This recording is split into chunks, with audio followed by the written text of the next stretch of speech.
web is contagious. Genius. Place to get information. Knowledge. History. Who we are. Information and entertainment at your fingertips. Possibility. Humanity connected. Universal. Freedom.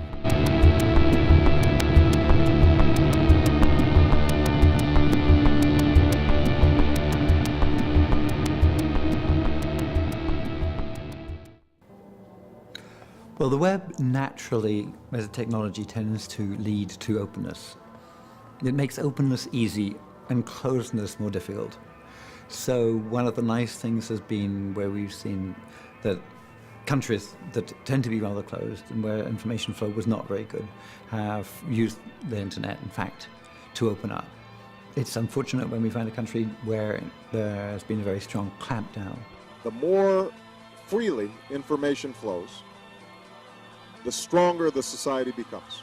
Everyone will benefit from the spread of transparency, immediacy, and accountability through the web. I think these are forces definitely for good. And that's why so many totalitarian regimes are resisting them and doing everything they can, and sometimes it's pretty complicated, to block the free flow of information on the internet. People of Poland have stormed their nation's streets today in protest of the signing of ACTA, the Anti-Counterfeiting Trade Agreement. The treaty looks to establish standards for intellectual property rights, but opponents claim its passing could cripple freedom of expression and establish a censorship firewall on the internet. Well, I think web politics makes nation states very anxious. I think the main reason that states are anxious is because web politics is primarily negative. It's this whole world out there of complaint, of anxiety. Criticism reaches states much faster, and it produces this kind of firefighting response. What states tend to do in the face of the web is try and put out the fires, the scandals, the criticisms, the complaints. The internet itself reflects a hostility towards authority. So the internet is an edge technology. It has no center. It's no coincidence then that it reflects the ideology of the people who invented it, the people who drove it. I mean, technology is simply a reflection of human will. We are anonymous. We are legion. United as one. Divided by zero. We do not forgive censorship.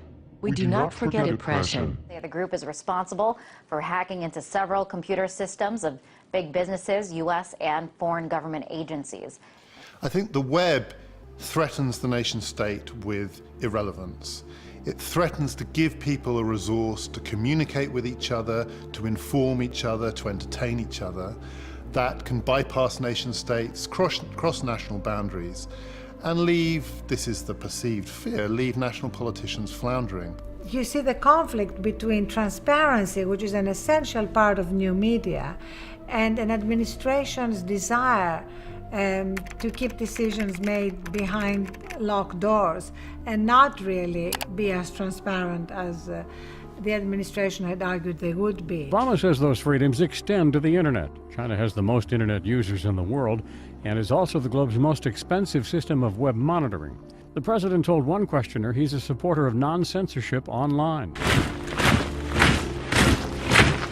I think what the Chinese government have noticed is that the kinds of uprising, of complaint, of anxiety, also these little loyalties that are being created, can be channeled just as easily by national politicians as against national politicians. And national politicians have the huge added advantage that they have already centralized the power.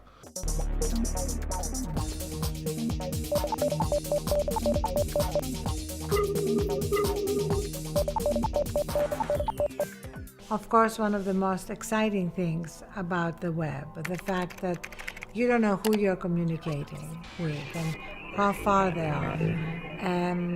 They are brought right next to you because of the way we can now communicate. My feeling is that there is, maybe independent of the internet, an inexorable movement towards openness.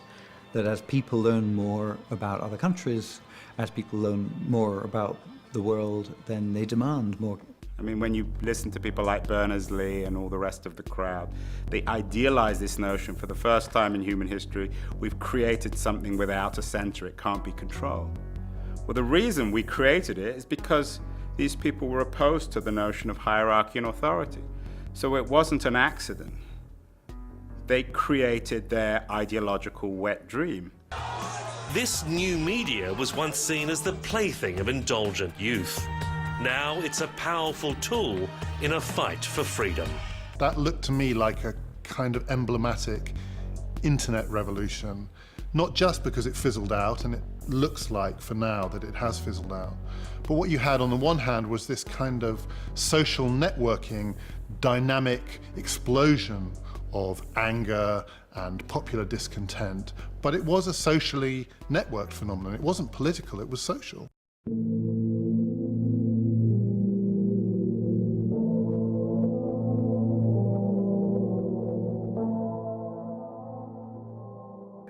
What would I say to the people who are sitting in front of their computers believing in revolution?